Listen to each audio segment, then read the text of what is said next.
Hello everyone, welcome back to the channel JEE maths और मैं हूं Somdatt Goyal. This is the second lecture of the chapter applications of derivative और आज हम start करने वाले हैं एक नया topic tangent and normal to a curve. तो थोड़ा सा लेंथी टॉपिक है, इट विल टेक 3 और 4 लेक्चर्स। तो this is the part 1 of the topic tangent and normal और आज हम डिस्कस करने वाले हैं slope of A tangent and in normal. ठीक है ना, एक टेंजेंट और एक नॉर्मल की स्लोप निकालना आज हम सीखेंगे फॉर ए कर्व। कोई भी कर्व आपको दे रखी है उसके लिए किसी पॉइंट पे, ठीक है ना। तो slope of A tangent and a normal कैसे फाइंड आउट करते हैं, तो चलिए स्टार्ट करते हैं। तो मान लो आपको एक कर्व दी गई है, दिस इज द कर्व, इसको मैंने ड्रॉ किया y इक्वल टू fx, ठीक है ना। तो कर्व ऐसे भी रिप्रेजेंट की जा सकती है, y इक्वल टू fx हो सकता है। कुछ curve as a function y as a function of x represent की जाए। क्या हो सकता है ऐसा पॉसिबल ना हो तो उस टाइम पे मे बी आपको ऐसा कुछ मिले f of x y equal to k, या 0 भी ले सकते हो k इधर एडजस्ट करके, ठीक है ना। इम्प्लिसिट या फिर एक्सप्लिसिट ऐसे भी हो सकता है। तो इस तरह से आपको कर्व दी गई है, तो दीज आर द कर्व्स। तो मान लो इसके ऊपर कोई पॉइंट है, ये P is the point, point is x not comma y not. इस पॉइंट पे हमें मान लो ये मैंने टेंजेंट खींचा, इस पॉइंट पे मैंने टेंजेंट खींच दिया, दिस इज द टेंजेंट, ठीक है। तो ये हमारा क्या है, इस पॉइंट पे टेंजेंट है। तो हम इस टेंजेंट की स्लोप निकालने में इंटरेस्टेड हैं। और नॉर्मल क्या होगा भी, तो टेंजेंट की जो परपेंडिकुलर लाइन खींचेगी इस पॉइंट पे वो क्या कहलाती है, नॉर्मल। तो ये जो लाइन होगी, this line will be normal at this point two the curve. तो टेंजेंट क्या होगा इस पॉइंट पे वो हमें यहाँ पे देखना है। तो जो कर्व आपको दी गई है, हम यहाँ से क्या निकालने वाले हैं, dy by dx, differentiation of y with respect to x। तो यहाँ तो ऐसे दिया हुआ तो सीधा डिफरेंशिएट कर दो, इम्प्लिसिट में दिया हुआ है तो आप dy by dx निकालोगे। तो dy by dx calculated at the point x not comma y not, इस पॉइंट के ऊपर। भाई dy by dx x y की टर्म में आएगा, ठीक है। लेकिन इस स्पेसिफिक पॉइंट पे these are some fix constant x not y not point है, तो ये फिक्स यहाँ पे गिवन है। तो ये यहाँ पे रखेंगे तो आपको एक नंबर मिलेगा यहाँ पे। ये क्या होगा, this will give you the slope of the tangent, ठीक है। नहीं, आपको किसकी स्लोप देगा, टेंजेंट की स्लोप देगा। और मैं इसको लिख रहा हूँ mt, स्लोप ऑफ टेंजेंट, ठीक है ना। अब मान लो ये टेंजेंट है, ये एक्स एक्सिस के साथ थीटा एंगल बना रहा है, तो ये किसके इक्वल हो जाएगा इस टाइप में, tan थीटा। थीटा क्या है, angle made by tangent with positive direction of x axis, positive direction of x axis। मान लो positive direction of x axis के साथ थीटा एंगल बना रहा है, तो उसकी स्लोप क्या होती है, tan थीटा होती है। और वो स्लोप कैलकुलस में किससे दी जाएगी, dy by dx। तो हम डिफरेंशिएशन निकालेंगे dy by dx। ये ध्यान रखना, कर्व ऐसे भी हो सकती है और ऐसे भी हो सकती है। जरूरी नहीं हर कर्व को आप एज ए फंक्शन एक्सप्रेस कर पाओ, ठीक है ना। हर फंक्शन एक तरह से कर्व में लाया जा सकता है, रियल फंक्शन, लेकिन हर कर्व को एज ए फंक्शन सोच पाना हमेशा पॉसिबल नहीं होगा। तो ऐसा भी हो सकता है और ऐसा भी हो सकता है। जैसे मान लो ये कर्व पकड़ लो आप, x is equal to Y square, ठीक है। दिस इज पैराबोला, है ना भाई, ये वाला पैराबोला है, ठीक है। तो this is a curve, no problem, curve तो है भी ये, ठीक है। लेकिन ये फंक्शन नहीं है, क्योंकि फंक्शन के लिए देखो क्या है, एक एक पॉइंट पे दो दो आउटपुट मिल रही है। तो this is not a function, क्योंकि फंक्शन में आप क्या करना चाहते हो, y as a function of x बनाते हो आप, तो ये आएगा y plus minus root x। तो हर पॉइंट पे आपको दो वैल्यूज मिलेंगे एक्सेप्ट एक को, जीरो को छोड़ के, बाकी हर एक पॉइंट के लिए दो आउटपुट मिलेंगे। तो ये फंक्शन नहीं होता है, ठीक है ना। तो हर कर्व फंक्शन नहीं होगी, तो इसलिए ये यहाँ पे ऐसा लिखना जरूरी नहीं y इक्वल टू fx ही मिले आपको, इस तरह की कर्व भी हो सकती है। तो मेन जो मोटिव है वो क्या है, dy by dx आप निकालोगे, ठीक है। तो ये भी आता है, हम इम्प्लिसिट फंक्शन का यूज करके ये सीधा कर सकते थे आप। और इस पॉइंट पे कर्व के ऊपर पॉइंट गिवन है x नॉट y नॉट, यहाँ रखेंगे तो ये क्या मिलेगी आपको, स्लोप ऑफ द टेंजेंट, ठीक है ना। इसी तरह से मान लो मैं कहूँ स्लोप ऑफ नॉर्मल बताओ इसी पॉइंट पे, तो नॉर्मल की स्लोप तो बिल्कुल आसान है, क्योंकि टेंजेंट है उसके परपेंडिकुलर है नॉर्मल, तो नेगेटिव रेसिप्रोकल हो जाएगी। तो क्या आएगी, -1 by dy by dx calculated at the point x not y not. और इसको मैं लिख रहा हूँ mn, slope of the normal, ठीक है भाई। तो ये बेसिक से कंसेप्ट है कि किसी कर्व के लिए किसी पॉइंट पे, वो पॉइंट उसके ऊपर गिवन है, टेंजेंट की स्लोप क्या होगी, नॉर्मल की स्लोप क्या होगी, ये कैसे निकालते हैं हम, सीधा उसको डिफरेंशिएट करो, dy बाई dx निकालो और dy बाई dx की वैल्यूज, dy बाई dx की जो वैल्यू आई उसके अंदर आप वो पॉइंट सब्स्टिट्यूट कर दो, ठीक है ना, x की जगह x नॉट, y की जगह y नॉट, तो वो आपको टेंजेंट की स्लोप देगा। नेगेटिव रेसिप्रोकल ले लोगे तो आपको क्या मिलेगी, नॉर्मल की स्लोप मिलेगी, ठीक है भाई। तो ये इस तरह से हम क्या करते हैं, किसी भी कर्व के लिए हम किसी पॉइंट पे टेंजेंट और नॉर्मल की स्लोप निकालते हैं, ठीक है। तो अब हम कुछ स्पेशल केसेस पढ़ रहे हैं, कोरोलरीज, तो कुछ ऐसी चीजें जो हमें एक तरह से याद होनी चाहिए, ठीक है। तो ये तो डेफिनेशन हो गई, अब देखते हैं, तो नोट डाल के लिख लेंगे हम इनको, इंपॉर्टेंट नोट है। फर्स्ट, कोई कर्व है तो मान लो किसी पॉइंट पे हॉरिजॉन्टल टेंजेंट होने का क्या मतलब है, tangent parallel to X axis, tangent parallel to X axis, जिसको मैं हॉरिजॉन्टल टेंजेंट भी बोल सकता हूं, क्योंकि हॉरिजॉन्टल लाइन होती है वो एक्स एक्सिस के पैरेलल है, तो हॉरिजॉन्टल टेंजेंट। तो ये कब होता है, मान लो कोई कर्व दी हुई है, ठीक है, और उसके किसी पॉइंट पे हॉरिजॉन्टल टेंजेंट कब आएगा, तो भाई हॉरिजॉन्टल टेंजेंट आने का मतलब एक्स एक्सिस के पैरेलल, एक्स एक्सिस के पैरेलल टेंजेंट है तो उसकी स्लोप जीरो होगी, क्योंकि एक्स एक्सिस के पैरेलल कोई भी लाइन है उसकी स्लोप कितनी होती है, जीरो। तो ये कब होता है, जब dy बाई dx, ठीक है, कितना हो, जीरो हो उस पॉइंट पे, ठीक है। किसी कर्व के लिए dy बाई dx उस पॉइंट पे, किसी पॉइंट पे जीरो आ रहा है, तो इसका मतलब क्या है कि उस पॉइंट पे आपको टेंजेंट मिलेगा, वो कैसा मिलेगा, हॉरिजॉन्टल टेंजेंट मिलेगा, ठीक है। दूसरा पॉइंट देख रहे हैं हम, वर्टिकल टेंजेंट, तो इसको थोड़ा ध्यान से देखना कि इस पे काफी क्वेश्चन पूछे गए जेईई में, ठीक है। वर्टिकल टेंजेंट क्या होता है, तो नाम से पता चल रहा है ऐसा टेंजेंट जो वर्टिकल हो, मतलब पैरेलल टू y एक्सिस हो, तो इसका मतलब कौन सा है, पैरेलल टू y एक्सिस और परपेंडिकुलर टू x एक्सिस, ठीक है ना। तो अगर किसी पॉइंट पे टेंजेंट, मान लो किसी पॉइंट पे हमने टेंजेंट निकाला और वो वर्टिकल आया, तो सपोज करो ये कोई कर्व है और ये मान लो टेंजेंट आया, जैसे ये कर्व है और ये टेंजेंट आया यहाँ पे, तो ऑब्वियस सी बात है कि नॉर्मल क्या होगा, यहाँ पे x एक्सिस के पैरेलल होगा, तो यहाँ पे नॉर्मल की स्लोप कितनी हो जाएगी, जीरो हो जाएगी। तो नॉर्मल की स्लोप अगर देखें तो यहाँ पे आप सिंपली ये याद कर लोगे, dx अपॉन dy कितना आएगा, जीरो आएगा, कैलकुलेटेड एट दैट पॉइंट, ठीक है ना। तो ये हम कहाँ पे बात कर रहे हैं, at p x not y not. मान लो इस पॉइंट पे आपको क्या मिला हुआ है, हॉरिजॉन्टल टेंजेंट मिला, तो इस पॉइंट पे dy बाई dx जीरो होगा, ठीक है ना। मान लो p x not y not, इस पॉइंट पे आपको वर्टिकल टेंजेंट मिला हुआ है, तो इस पॉइंट पे dx अपॉन dy कितना होगा, जीरो होगा, या dy अपॉन dx क्या होगा, इनफाइनाइट होगा। That can be plus infinite और कैन बी माइनस इनफाइनाइट, ठीक है ना। लेकिन dx अपॉन dy को हम ज्यादा यूज करेंगे, कितना होगा, जीरो होगा वर्टिकल टेंजेंट के लिए, ठीक है भाई, क्लियर है। थर्ड नोट, इसको हम एक बार थोड़ा डिटेल में देखेंगे, अभी थर्ड नोट देख लेते हैं हम एक बार पहले।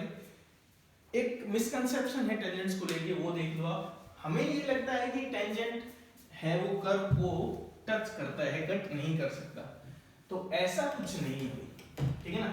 एक tangent can cut the curve at the point of tangency itself, ठीक है ना। Other than point of tangency तो साफ दिख रहा है कर सकता है, लेकिन पॉइंट ऑफ टेंजेंसी पे भी कट कर सकता है, आपको दिखेगा, मतलब पिक्चर में देखोगे तो ऐसा लगेगा कट कर रहा है, ठीक है ना। कैसे, जैसे तो a tangent can intersect the curve, कौन सी कर्व, जिसका वो टेंजेंट है, ठीक है। तो ये तो आपको लगेगा कि हाँ ऐसा तो हो सकता है, जैसे कि मान लो मैं एग्जांपल से समझा रहा हूँ आपको, मान लो मैंने ये कर्व ली, ये कर्व है, यहाँ पे इसका टेंजेंट है भैया, ठीक है, इस पॉइंट पे टेंजेंट है ये लाइन, और फिर कर्व ऐसे गई आगे, तो ये देखो एक टेंजेंट है, ये इस कर्व को काट रहा है, किस पॉइंट पे, अदर देन द टेंजेंसी, ये क्या है, point other than point of tangency, जिस पॉइंट पे टेंजेंट मैंने खींचा है उसके अलावा किसी और पॉइंट पे काट रहा है।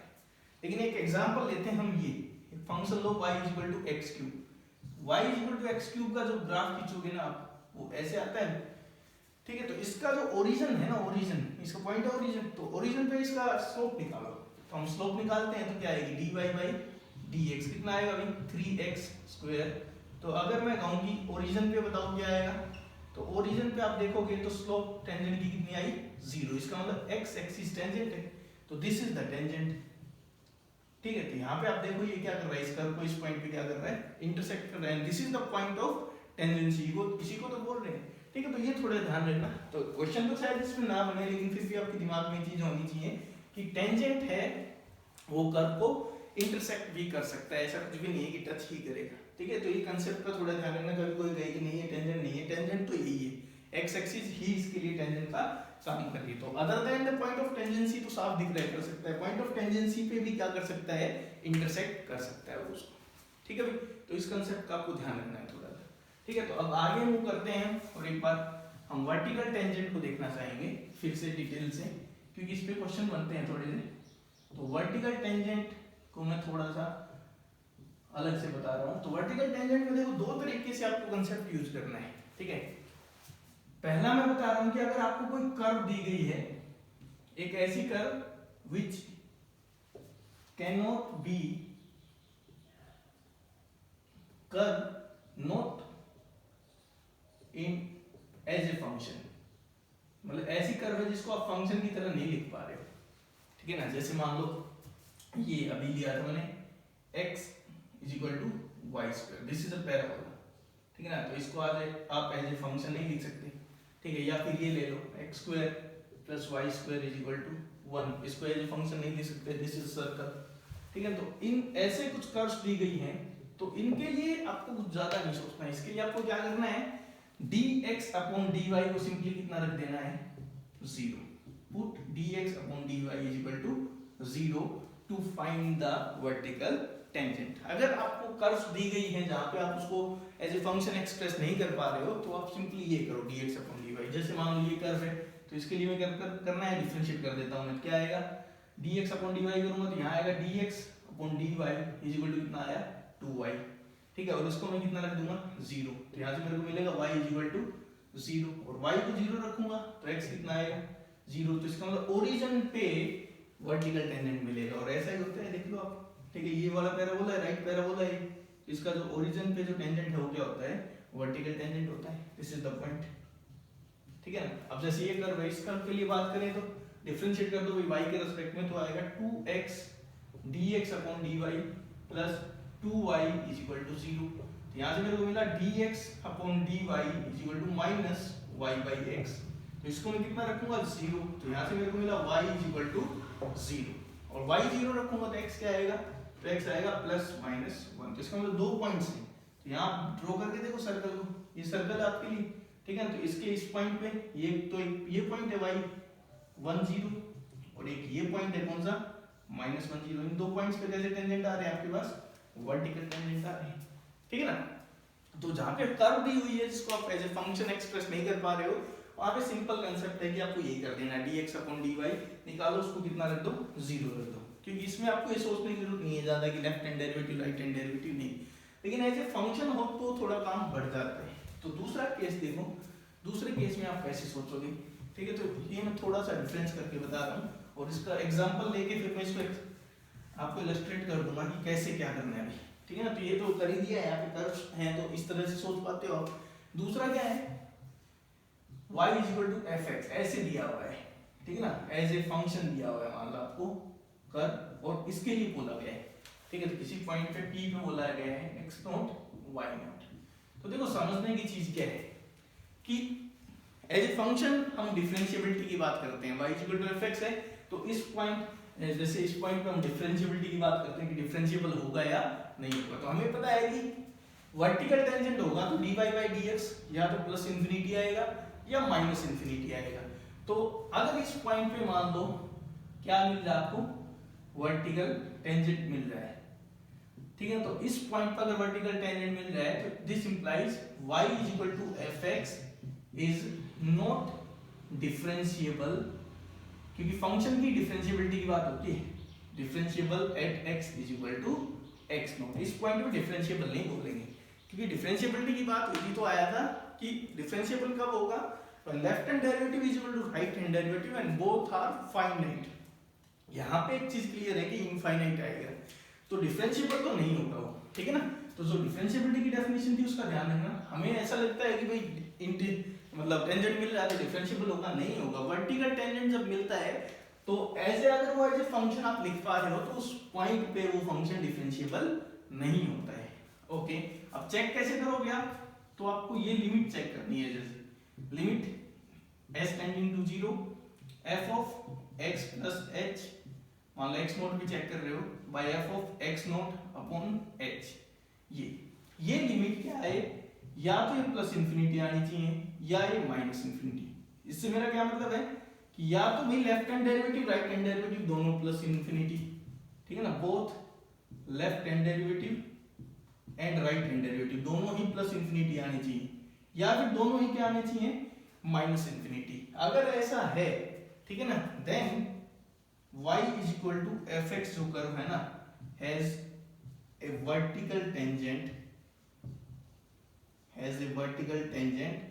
Eight the point x not y not. तब हम कहेंगे कि इस पॉइंट पे इसका क्या है, वर्टिकल टेंजेंट है। मान लो एक प्लस इंफिनिटी आ रहा है लेफ्ट हैंड डेरिवेटिव, दूसरा माइनस इंफिनिटी आ रहा है, नहीं है। एक प्लस इंफिनिटी आ रहा है, दूसरा फाइनाइट आ रहा है, नहीं है। दोनों के दोनों या तो प्लस इंफिनिटी आए या दोनों के दोनों माइनस इंफिनिटी आए, तब हम क्या कहते हैं कि वर्टिकल टेंजेंट है। अदरवाइज बात आएगी तो हम कहेंगे कि वर्टिकल टेंजेंट नहीं है, ठीक है ना। वहां पे फंक्शन देखो डिफरेंशिएबल तो अब भी नहीं है। इस पॉइंट पे अगर ऐसा आया प्लस इंफिनिटी आया दोनों या दोनों माइनस इंफिनिटी आया, तो by definition of differentiability this function is not differentiable at this point. लेकिन बात हम डिफरेंशिएबिलिटी की कर ही नहीं रहे, हम बात कर रहे हैं वर्टिकल टेंजेंट है या नहीं है। तो अगर दोनों प्लस इंफिनिटी आएंगे या दोनों माइनस इंफिनिटी आएंगे तो वर्टिकल टेंजेंट है, और बाकी किसी भी केस में वर्टिकल टेंजेंट नहीं होगा, ठीक है ना। तो एज ए फंक्शन हो तो आपको ये कुछ सोच के ये डिस्कस करना पड़ेगा।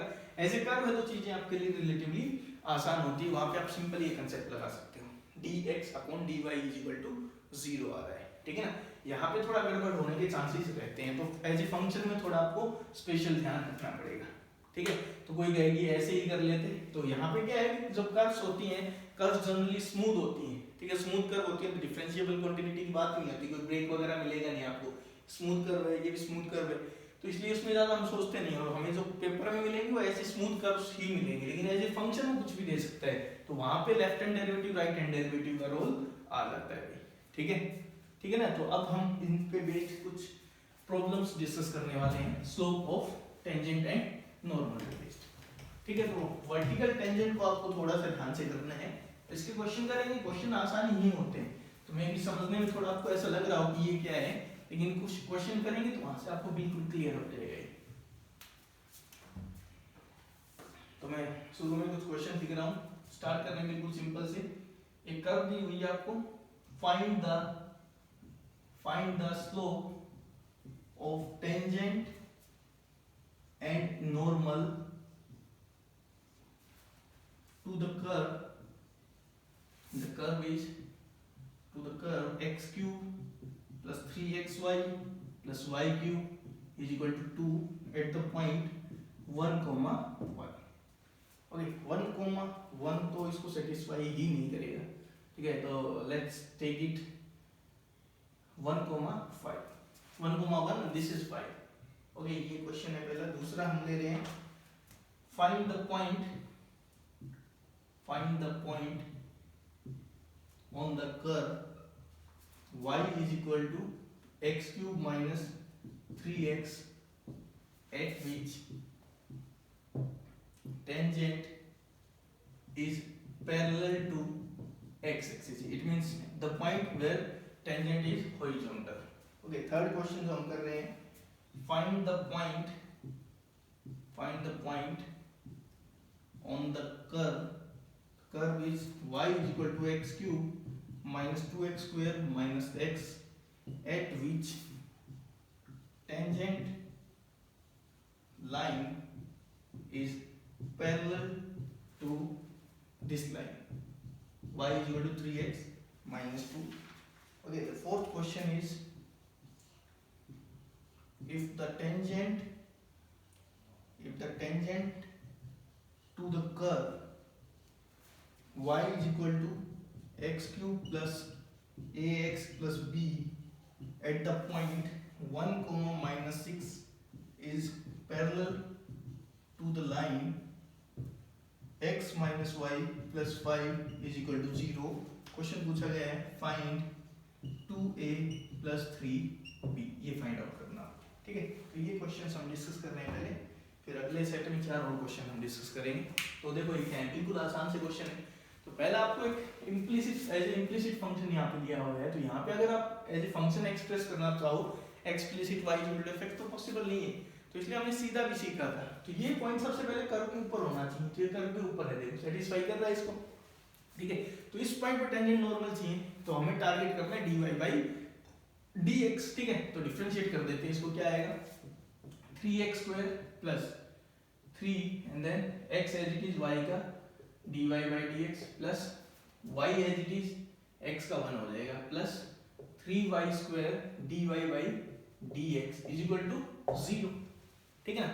अब क्या करो, तो यहाँ पे हमें dy बाई dx चाहिए, तो dy बाई dx 3 से काट देते हैं और कंबाइन कर लेता हूँ, तो x प्लस y स्क्वायर पूरे के साथ dy by dx is equal to उधर भेज देंगे बाकी को, तो वहाँ जाएगा तो माइनस का y और माइनस x स्क्वायर, ठीक है। तो यहाँ से dy बाई dx मेरे को क्या मिला, माइनस कॉमन ले लेते हैं, x square plus y upon x plus y square, ठीक है। तो ये आपका क्या आ गया, dy बाई dx आ गया। तो इस पॉइंट पे पूछा है, तो इस पॉइंट के ऊपर वैल्यू निकालनी पड़ेगी। तो स्लोप टेंजेंट की निकालते हैं पहले, तो क्या आएगा dy by dx calculated at the point 1,1, तो रखो यहाँ पे, तो क्या आएगा माइनस 1 प्लस 1 अपॉन 1 प्लस 1, तो कितना आ गया अभी माइनस 1। तो टेंजेंट की स्लोप क्या आई माइनस 1। ऐसे ही मैं कहूँ नॉर्मल की स्लोप निकालो, तो नॉर्मल की स्लोप क्या होगी, इसकी नेगेटिव रेसिप्रोकल, तो क्या आ जाएगी प्लस 1, क्योंकि इसी पॉइंट पे पूछा है ना, तो इसका नेगेटिव रेसिप्रोकल कर देंगे सिंपली, ठीक है ना। पूरा पलट के क्यों लिखेंगे हम, सिंपली इसका यूज करेंगे, इसका नेगेटिव रेसिप्रोकल क्या आ जाएगा 1 आ जाएगा। तो दिस इज द सॉल्यूशन, ठीक है। आगे चलते हैं सेकंड क्वेश्चन में, देखो क्या है, पॉइंट निकालना है आपको कर्व के ऊपर, ठीक है। तो ये ज्यादा रेलेवेंट क्वेश्चन है, ठीक है। टेंजेंट और नॉर्मल की स्लोप बहुत आसान हो जाता है, पॉइंट पे ज्यादा पूछते हैं क्वेश्चन। तो क्या है, पॉइंट निकालना इस कर्व के ऊपर, जहां पे उस पॉइंट की खासियत क्या है, tangent is parallel to X axis, मतलब उस पॉइंट पे हमें एक हॉरिजॉन्टल टेंजेंट मिलेगा, ठीक है। तो हम मान लेते हैं that p alpha beta this is the point, ये वो पॉइंट है जहां पे हमें क्या मिलने वाला है, हॉरिजॉन्टल टेंजेंट मिलेगा, ठीक है भाई। तो पॉइंट निकालने के लिए आपको चाहिए 2 कंडीशंस, चाहिए ना भाई 2 कंडीशंस, क्योंकि अल्फा एंड बीटा 2 वेरिएबल है। तो एक कंडीशन तो मिल गई आपको, क्योंकि ये पॉइंट कर्व के ऊपर है भाई, ये इस कर्व का पॉइंट है ना। तो सबसे पहले क्या मिलेगा, इसको सेटिस्फाई करेगा, तो यहाँ आएगा beta is equal to alpha cube minus 3 alpha, this is equation number 1, ठीक है ना। एक इक्वेशन मिल गई ना आपको फर्स्ट कंडीशन की। दूसरी कंडीशन की बात करें तो अब हम यूज करेंगे डिफरेंशिएशन का, कैलकुलस का, क्योंकि हमें पता है टेंजेंट इज हॉरिजॉन्टल। तो इस पॉइंट के ऊपर dy बाई dx अगर हम निकालेंगे, किस पॉइंट के ऊपर भाई, अल्फा कोमा बीटा के ऊपर, तो कितना आएगा 0 आएगा, ठीक है। तो dy बाई dx निकाल लो, तो dy बाई dx कितना आएगा 3 अल्फा स्क्वायर माइनस 3, ये आएगा ना अल्फा बीटा पे आएगा 3x square minus 3 alpha beta रखूंगा तो x की जगह अल्फा आ गया, तो इक्वल टू 0। तो यहाँ से आप देखोगे alpha square is equal to 1 आ रहा है, तो अल्फा की कितनी वैल्यू आई 2, तो अल्फा क्या आ गया प्लस माइनस 1। तो पॉइंट का मतलब क्या है, अल्फा बीटा दोनों निकालने हैं, तो इसलिए कितने पॉइंट आएंगे, 2 पॉइंट आते नजर आ रहे हैं। यहाँ से भी अल्फा को पहले 1 रखो, तो बीटा कितना आएगा, तो अल्फा को अगर 1 रखा तो बीटा कितना आ रहा है माइनस का 2 आ रहा है, और दूसरा पॉइंट अल्फा को माइनस 1 रखा तो बीटा कितना आ रहा है प्लस का 2 आ रहा है, ठीक है ना। तो ये आपके 2 पॉइंट हो गए, इन 2 पॉइंट्स पे टेंजेंट है वो कैसा मिलेगा आपको, हॉरिजॉन्टल टेंजेंट मिलेगा, ठीक है। आगे वाला क्वेश्चन बिल्कुल ऐसी तरह से, बस वहां पे लाइन थोड़ी सी अलग है। तो आपकी बार जो टेंजेंट है वो किस लाइन के पैरेलल है, y equal to 3x minus 2, तो इसका मतलब आपकी बार जो टेंजेंट की स्लोप है वो मैं 3 ले लूंगा, ठीक है। तो फिर से हम यही करेंगे, let the point is alpha comma beta, ठीक है, this is the required point. तो एक तो ये इसको सेटिस्फाई करेगा, तो बीटा कितना आ गया भाई alpha cube minus 2 alpha square minus alpha, equation number 1। अब मैं डिफरेंशिएशन करूंगा, तो dy बाई dx देखें, तो dy बाई dx आ रहा है 3x square minus 4x minus 1। तो eight the point p alpha beta, ये पॉइंट इस पे निकालेंगे तो आएगा 3 alpha square minus 4 alpha minus 1। अब ये टेंजेंट इसके पैरेलल है, तो इस लाइन की स्लोप कितनी है भाई, तो इस लाइन की स्लोप अगर देखोगे y mx + c से कंपेयर करके तो 3 है, तो इसकी स्लोप और इसकी स्लोप इक्वल होनी चाहिए, पैरेलल है ना, तो this should be equal to 3। तो यहां से आया 3 alpha square minus 4 alpha minus 4 is equal to 0, ए भी लाना, तो यहाँ से हम इसको सिंप्लीफाई करेंगे। तो क्या आ रहा है, फैक्टराइजेशन होगा अभी 3 alpha square minus 6 alpha plus 2 alpha minus 4। तो यहाँ से फैक्टराइज होगा 3 अल्फा प्लस 2 और एक आएगा अल्फा माइनस 2। तो अल्फा की दो वैल्यू आई -2/3 और 2। ठीक है, तो इसका मतलब यहाँ पे 2 पॉइंट मिलेंगे आपको, यहाँ पे सब्स्टिट्यूट करेंगे। तो इसके कोरस्पोंडेंस में देखो क्या है, अल्फा को 2 रखा तो यहाँ आएगा 8। ठीक है, तो इट विल बी 8 -8 -2, तो कितना बचेगा -2 बचेगा। तो ये रखेंगे तो -2/3 अगर मैं रखूंगा यहाँ पे तो ये आएगा -8/27। Okay, this will be again minus, यहाँ आएगा 8/9 एंड दिस विल बी +2/3। तो 27 एलसीएम ले लेंगे तो इट विल बी -8 -24 और +18। ठीक है, तो कितना हो गया अभी 32, तो 14 बचेगा माइनस का अपॉन 27, तो ये हो जाएगा -14/27। These are the 2 required points. ठीक है, आगे मूव करते हैं। नेक्स्ट क्वेश्चन भी इसी तरह से ही है। ठीक है ना, आपकी बार कर्व दी है, कर्व के अंदर अननोन दे दिए हैं, लेकिन पॉइंट दे दिया आपकी बार। अब तक क्या था भाई, कर्व दे रखी थी, पॉइंट पूछ रहा था। यहाँ पे कर्व में अननोन घुसा दिए हैं, पॉइंट दिया हुआ है, तो ये पॉइंट है इस कर्व के ऊपर है। ठीक है, तो ये कोई कर्व है y = x³ + ax + b और एक पॉइंट है p, पॉइंट है 1, -6, ये इस कर्व का पॉइंट है। ठीक है ना, और इस पॉइंट पे जो टेंजेंट है वो इसके पैरेलल है। ठीक है, तो दो इन्फॉर्मेशन हो गई ना, सबसे पहले भी इसका कर्व का पॉइंट है तो इसको सेटिस्फाई करेगा। तो यहाँ से आएगा y -6 = x को 1 रखेंगे तो 1 + a + b, तो यहाँ से इक्वेशन आ गई a + b = -7, इक्वेशन नंबर 1। एक और एक्सप्रेशन चाहिए तो उसके लिए कैलकुलस यूज करेंगे। भाई इस पॉइंट पे टेंजेंट क्या होगा वो निकालते हैं, डिफरेंशिएट कर दो इसको, dy/dx कितना आया 3x² + a है। अब इस पॉइंट पे, तो इस पॉइंट पे ही टेंजेंट की बात हो रही है, तो इस पॉइंट पे अगर देखेंगे तो टेंजेंट की स्लोप आ जाएगी 3 + a। नाउ इस पॉइंट पे जो टेंजेंट है वो इस लाइन के पैरेलल है, तो ये लाइन है y = x + 5, तो इसकी जो स्लोप है टेंजेंट की वो कितनी है 1 है। अब these two lines are parallel, so slope equal होनी चाहिए ना, तो 3 + a = 1 रख दूंगा, तो a कितना आ गया यहाँ से -2 आ गया। तो a की वैल्यू -2 है तो यहाँ से b निकाल देंगे, तो a को -2 रखूंगा तो b कितना आएगा -5 आएगा, तो a और b आ गए यहाँ से। तो वैल्यू क्या पूछी है, कह रहा है 2a + 3b काउंट करो, तो 2a हो गया -4 और 3b हो गया -15, तो फाइनल आंसर कितना आ जाएगा -19 इज द राइट आंसर। आया समझ में? ठीक है, आगे मूव करते हैं, कुछ और प्रॉब्लम्स डिस्कस करते हैं।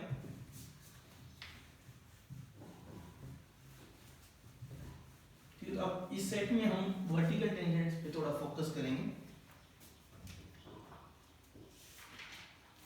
तो फर्स्ट क्वेश्चन है,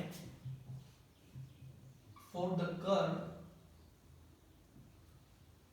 x = t² - 1, y = t² - t। ठीक है ना, the tangent line is perpendicular to x axis when, कब होगा ये, ऑप्शन दिए गए हैं t = 0, t = 1/√3, t = √3 -1/√3 and d none of these। Okay, second question है, फंक्शन दिए गए हैं आपको कुछ, इन which of the following cases the function y = fx has a vertical tangent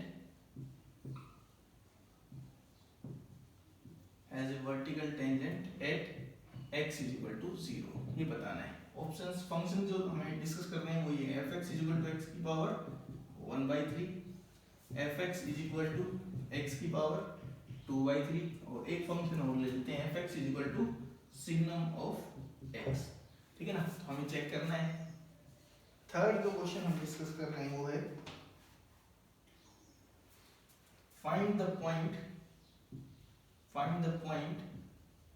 on the curve y - e⁻xy + x = 0 at कौन सा point निकालना है? Eight which the curve have a vertical tangent. Curve has a vertical tangent. मतलब वो point आपको बताना है जहाँ पे वर्टिकल टेंजेंट मिलेगा। फोर्थ क्वेश्चन जो हम डिस्कस कर रहे हैं वो है find the point on the curve. ये जेईई में पूछा गया था। Find the points on the curve. The curve is y cube plus 3x square is equal to 12y, where the tangent is vertical, where the tangent is vertical। ठीक है। और finally question एक और लिख रहा हूँ, पांचवा। if the normal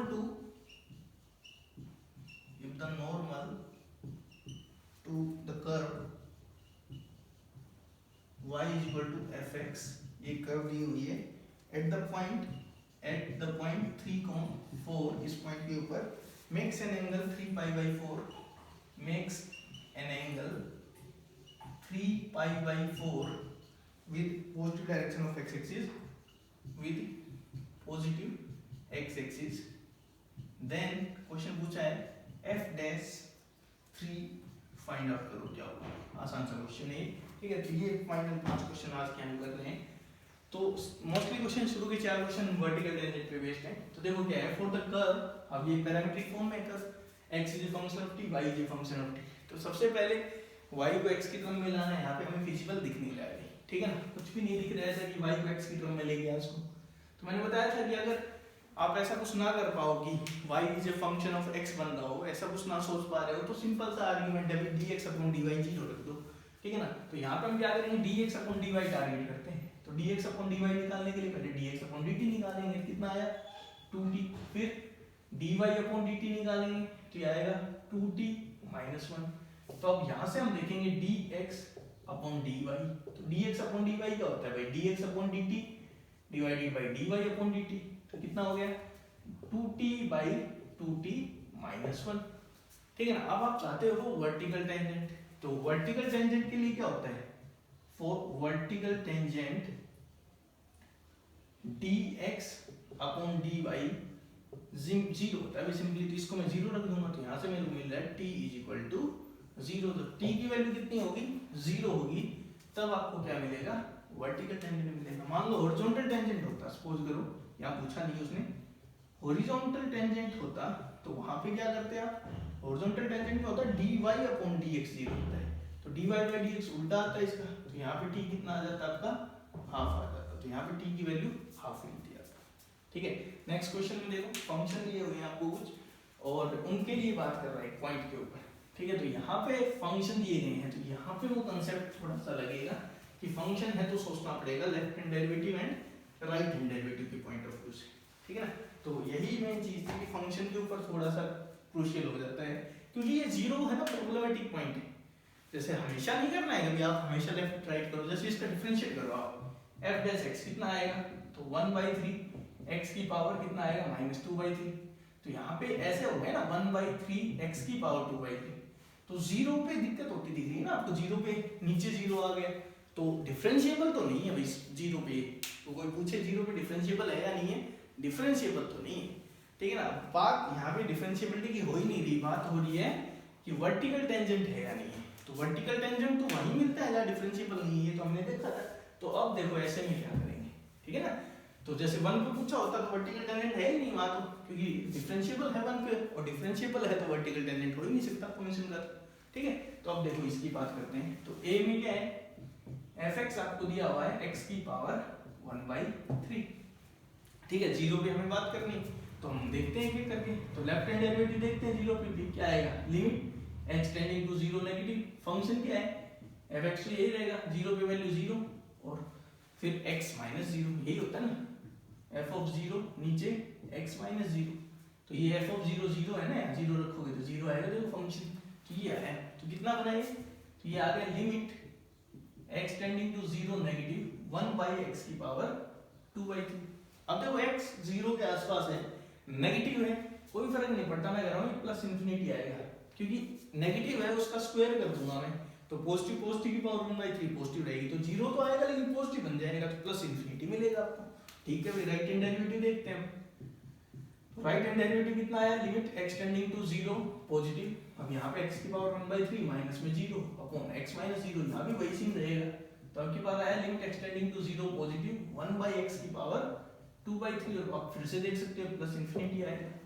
तो यहाँ पे लेफ्ट हैंड डेरिवेटिव और राइट हैंड डेरिवेटिव दोनों ही क्या आ रहे हैं, बोथ आर प्लस इंफिनिटी। और यही तो बताया था कि अगर दोनों प्लस आए या दोनों ही माइनस आए तो उस पॉइंट पे क्या होता है, वर्टिकल टेंजेंट होता है। तो यहाँ पे आप क्या कहोगे कि भाई इस फंक्शन का तो वर्टिकल टेंजेंट है 0 पे, ठीक है ना।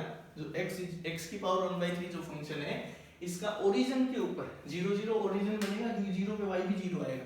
तो ओरिजिन के ऊपर आपको क्या मिल रहा है, वर्टिकल टेंजेंट मिल रहा है, ठीक है ना। अब ज्यादा आगे चलते हैं, सेकंड बी वाला ऑप्शन लेते हैं हम। fx क्या दिया हुआ है, x की पावर 2/3। अब x = 0 पे इतना तो पता है फंक्शन डिफरेंशिएबल नहीं है, दिक्कत होगी इसके डिफरेंशिएशन में। लेकिन वर्टिकल टेंजेंट की बात हो रही है, तो यहाँ हम लेफ्ट हैंड डेरिवेटिव देखते हैं। तो ये आएगा limit x tending to 0 negative fx minus f of 0 upon x minus 0। तो ये आ गया limit x tending to 0 negative 1/x की पावर 1/3। अब देखो 0 के आसपास है तो 0 ही आएगा, लेकिन 0 नेगेटिव की पावर 1/3 नेगेटिव ही होता है, तो ये माइनस इंफिनिटी आ जाएगा यहाँ, ठीक है। राइट की तरफ आप देखो एक बार, राइट हैंड डेरिवेटिव आएगा limit x tending to 0 positive x की पावर 2/3 अपॉन x, यहाँ तो वही मिलेगा। तो ये मिला limit x tending to 0 positive 1/x की पावर 1/3। और अब की बार आप देख सकते हो बड़े आराम से प्लस इंफिनिटी। तो एक ब्रांच माइनस इंफिनिटी, एक ब्रांच प्लस इंफिनिटी, तो क्या कहेंगे, नो वर्टिकल टेंजेंट, ठीक है ना। यहाँ पे वर्टिकल टेंजेंट आपको नहीं मिलेगा, इनफैक्ट यहाँ पे क्या मिलेगा आपको, कस्प मिलेगा। खैर ये चीज हमारे सिलेबस में नहीं है, लेकिन वर्टिकल टेंजेंट नहीं होगा, यहाँ पे ये चीज क्लियर है, ठीक है। तो इसका तो वर्टिकल टेंजेंट नहीं होगी, ठीक है। अगले लास्ट फंक्शन पे चलते हैं। सिग्नम फंक्शन दिया हुआ है, तो सिग्नम फंक्शन को डिफाइन करते हैं पहले, क्योंकि 0 पे हमें देखना है कि वर्टिकल टेंजेंट है या नहीं। तो इतना तो पता है कि सिग्नम फंक्शन 0 पे कंटीन्यूअस ही नहीं है, तो डिफरेंशिएबल भी नहीं है। लेकिन बात तो वर्टिकल टेंजेंट की है, वर्टिकल टेंजेंट ऐसे पॉइंट पे होता है तो फंक्शन क्या है, सिग्नम फंक्शन ऐसे होता है -1 when x is less than 0, 0 when x is equal to 0, 1 when x is greater than 0, ठीक है। तो हम देखते हैं पहले राइट हैंड डेरिवेटिव। तो राइट हैंड डेरिवेटिव में क्या आएगा, limit x tending to 0 positive fx minus f of 0 upon x minus 0, ठीक है। तो देखो क्या आएगा, limit x tending to 0 positive fx कितना है अभी 1, 0 से बड़े के लिए f0 0, ये नीचे x आ जाएगा। अब x 0 पे टेंड्स कर रहा है पॉजिटिव है, तो प्लस इंफिनिटी आएगा। लेफ्ट हैंड डेरिवेटिव को देखें हम, तो ये आएगा limit x tending to 0 negative fx minus f of 0 upon x minus 0। अब की बात देखो क्या आ गया, limit x tending to 0 negative fx minus 1 होता है, नीचे x, और ये फिर से कहां भाग गया, प्लस इंफिनिटी। यहाँ पे लेफ्ट ब्रांच राइट ब्रांच दोनों ही प्लस इंफिनिटी आ रहे हैं। तो सिग्नम फंक्शन का भी 0 पे क्या होता है, एक्चुअली वर्टिकल टेंजेंट होता है, ठीक है ना। तो ऐसे फंक्शन के क्वेश्चंस में आपको थोड़ा सा ध्यान रखना है, इस तरह से चेक करना है। कर्व में कोई दिक्कत नहीं, कर्व्स में स्मूथ कर्व्स मिलती हैं आपको, ये हमारे लिए अच्छी बात है, लेकिन जब फंक्शन देता है तो थोड़ा सा ध्यान रखना है बस आपको, ठीक है। तो चांसेस कम है इस तरह के क्वेश्चन घुमा के पूछे जाए, लेकिन एज ए फंक्शन फिर भी आता है तो आपको थोड़ा आइडिया होना चाहिए वर्टिकल टेंजेंट के बारे में, ठीक है। आगे भी करते हैं, थर्ड और फोर्थ क्वेश्चन देखो। थर्ड और फोर्थ क्वेश्चन में आप देखोगे कर्व्स दी हुई हैं, और कर्व्स जब देता है तो हमारा सोचने का काम कम हो जाता है थोड़ा सा वर्टिकल टेंजेंट की पॉइंट ऑफ व्यू से, ठीक है ना। तो यहाँ पे देखो क्या फायदा मिलेगा, थर्ड क्वेश्चन में पॉइंट निकालना है आपको, पॉइंट निकालना है तो पॉइंट मान लेते हैं। तो let P is the point alpha comma beta, ठीक है ना। ये वो रिक्वायर्ड पॉइंट है जहां पे वर्टिकल टेंजेंट मिलेगा आपको, ठीक है। तो वर्टिकल टेंजेंट मिलेगा तो इस पॉइंट पे हमें पता है कि dx upon dy eight the point alpha comma beta कितना होने वाला है, 0। तो एक तो अल्फा बीटा इसको सेटिस्फाई करेगा और एक अल्फा बीटा यहाँ पे रखा जाएगा। तो यहाँ से देखते हैं dx अपॉन dy क्या है। तो इस इक्वेशन को मैं डिफरेंशिएट करता हूँ विद रिस्पेक्ट टू y, तो कितना आएगा 1 माइनस e की पावर x y ऐसे ही रहेगा, फिर अंदर x as it is y का 1, y as it is x का dx upon dy, okay. Then plus x का कितना आएगा dx upon dy is equal to कितना 0। तो यहाँ से dx अपॉन dy निकाल लें, ठीक है, तो dx अपॉन dy निकाल लेते हैं, या फिर आप ऐसे कर सकते हो कि यहाँ पे हम पॉइंट रखते हैं अल्फा बीटा, तो जब अल्फा बीटा यहाँ पे सब्स्टिट्यूट करूंगा तो dx अपॉन dy अपने आप कितना हो जाएगा, 0 हो जाएगा, क्योंकि अल्फा बीटा पॉइंट के ऊपर dx अपॉन dy कितना लेना है, हमें 0 लेना है। तो इस इक्वेशन के अंदर मैं क्या कर देता हूँ, put x is equal to alpha, y is equal to beta, तो ये रखूंगा तो dx अपॉन dy जो मेरे को दिख रहा है वो अपने आप क्या हो जाएगा, 0 हो जाएगा। ऐसे भी सोच सकते हैं, या फिर dx अपॉन dy निकाल के और उसको 0 रख सकते हो, तो दोनों एक ही चीज है। यहाँ से आपको सीधा रिजल्ट मिल जाएगा, क्या है देखो, 1 माइनस यहाँ पे आएगा e की पावर अल्फा बीटा, देन यहाँ पे मैं अल्फा रखूंगा, यहाँ ये 0 बना देगा, इसको लिखने की जरूरत नहीं है, इक्वल टू 0।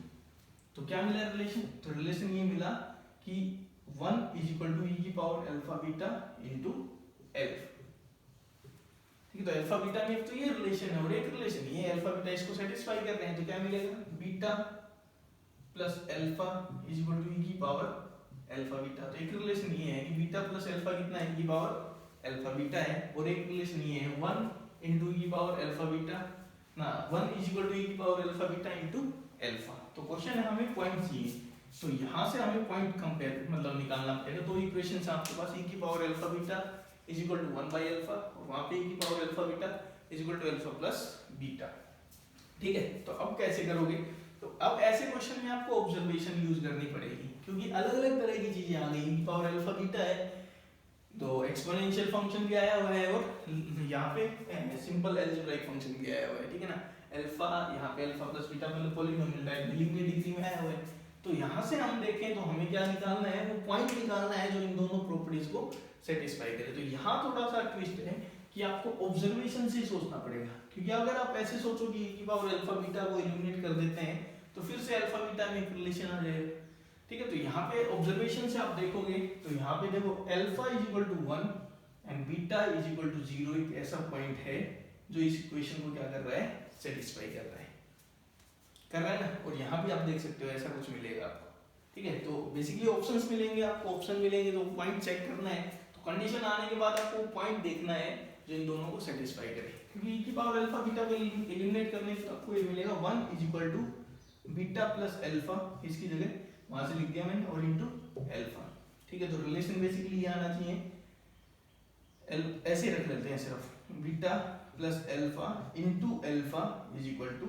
1। तो ये दो रिलेशन सेटिस्फाई होने चाहिए, तो ये वाला पॉइंट इसको कर रहा है। तो यहाँ पे पॉइंट क्या हो जाएगा, तो वो पॉइंट जहाँ पे वर्टिकल टेंजेंट मिलेगा विल बी 1, 0, क्योंकि अल्फा 1 लिया हमने, बीटा कितना लिया है 0। तो ये ट्रिक थोड़ा ध्यान रखना कि आप सीधा ये कर सकते हो, ठीक है। यहाँ पे dx अपॉन dy निकाल के उसको 0 रख सकते हो, या बेटर है कि पॉइंट इस पॉइंट पे अल्फा बीटा पे dx अपॉन dy 0 है, तो ये पॉइंट यहाँ पे सब्स्टिट्यूट कर दो, dx अपॉन dy खत्म, तो वहां से एक और रिलेशन आ जाएगा अल्फा बीटा में, एक रिलेशन आपके पास है, ठीक है ना। इस तरह का क्वेश्चन है, इसमें लास्ट में ऑब्जर्वेशन तो लगेगी, क्योंकि वैसे सोल्व होना मतलब इतना आसान नहीं दिख रहा है, क्योंकि यहाँ पे एक्सपोनेंशियल और लीनियर दोनों चीजें आएगी। अब जैसे अगला क्वेश्चन है जेईई में पूछा गया था, तो यहाँ पे कैलकुलेशंस रिलेटेडली लास्ट में आसान मिलेंगे। जैसे इसको करते हैं, तो यहाँ पे भी कह रहा है पॉइंट बताओ कि क्या कौन से पॉइंट होंगे जहाँ पे आपको वर्टिकल टेंजेंट मिलेगा, तो हम वही करेंगे।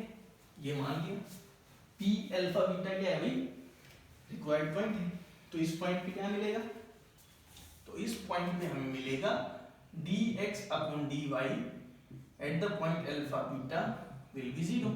कर्व है ना भाई, तो कर्व है तो सोचने की जरूरत भी नहीं है आपको, स्मूथ कर्व दिख रही है, कोई दिक्कत वाली बात नहीं है यहाँ पे। तो यहाँ डिफरेंशिएट करते हैं y के रेस्पेक्ट में, तो क्या आएगा 3y² plus 6x dx upon dy is equal to 12, ये आया।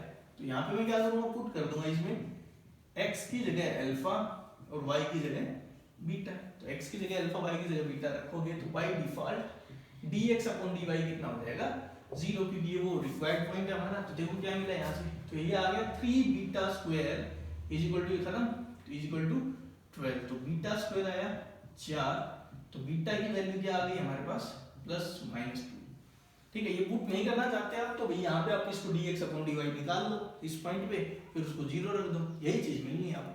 तो बीटा की दो वैल्यू आ रही है तो पॉइंट निकाल दो यहाँ से, तो केस 1 बीटा को +2 लिया मैंने, ठीक है। तो अल्फा बीटा इसको सेटिस्फाई कर रहे हैं इस कर्व को, तो क्या मिलेगा beta cube plus 3 alpha square is equal to कितना 12 बीटा, तो it means 3 alpha square is equal to 12 beta minus beta cube. तो इसकी हेल्प से हम अल्फा निकालेंगे। तो पहला केस बीटा 2 लिया मैंने, तो क्या आया भाई 3 alpha square is equal to 2 रखेंगे तो कितना आएगा 24 माइनस में 8 आ जाएगा तो 16। तो अल्फा स्क्वायर कितना है 16/3। तो अल्फा की दो वैल्यू आई यहाँ से प्लस माइनस 4/√3। तो एक तो पॉइंट हो गया 4/√3, 2 और एक पॉइंट हो गया माइनस 4/√3, 2। ठीक है, दो पॉइंट तो ये मिल गए। फिर आगे देखते हैं for beta is equal to -2। अगर बीटा को -2 लेते हो तो क्या आएगा यहाँ -2 रखो। तो 3 alpha square is equal to यहाँ -2 रखेंगे तो -24 और ये प्लस का 8 हो जाएगा -16। दिस इज नॉट पॉसिबल क्योंकि अल्फा स्क्वायर नेगेटिव नहीं हो सकता। तो इसका मतलब सिर्फ हमें कितने पॉइंट मिलेंगे, दो ही पॉइंट मिलेंगे जहां पे टेंजेंट कैसा होगा आपका वर्टिकल होगा। ठीक है, लास्ट क्वेश्चन करते हैं, बिल्कुल आसान सा क्वेश्चन है। ठीक है, तो इसमें देखो क्या है, normal y is equal to fx curve का दिया गया है एट द पॉइंट 3,4। इसका मतलब 3,4 है ना, एक इस कर्व का पॉइंट है। तो पहली बात तो अगर मैं x को 3 रखूंगा तो y 4 आएगा। ठीक है, फिर उसका देखेंगे यूज है या नहीं है। तो y is equal to fx curve है और इसका जो पॉइंट दिया गया है 3,4, ये इसके ऊपर पॉइंट है। अब इस पॉइंट पे जो नॉर्मल है ना वो 3π/4 एंगल बनाता है positive direction of x axis के साथ। तो नॉर्मल की स्लोप निकाल दो भाई यूजिंग ज्योमेट्री। ये ज्योमेट्री कितना होता है भाई, कोई लाइन अगर थीटा एंगल बनाए x एक्सिस के साथ तो tan थीटा, तो ये 3π/4 बना रहा है तो नॉर्मल बना रहा है 3π/4, तो नॉर्मल की स्लोप ये हो गई। तो टेंजेंट 3π/4 कितना आता है -1। तो नॉर्मल की स्लोप मिल गई हमें यहाँ से। नॉर्मल की स्लोप कितनी है भाई -1।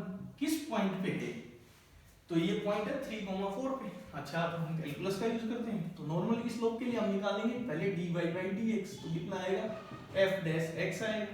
ठीक है ना, तो यहाँ से नॉर्मल की स्लोप अगर मैं निकालना चाहूँ तो वो क्या होगा -1/f dash x calculated at the point 3,4। इसी नॉर्मल की बात कर रहा हूँ मैं।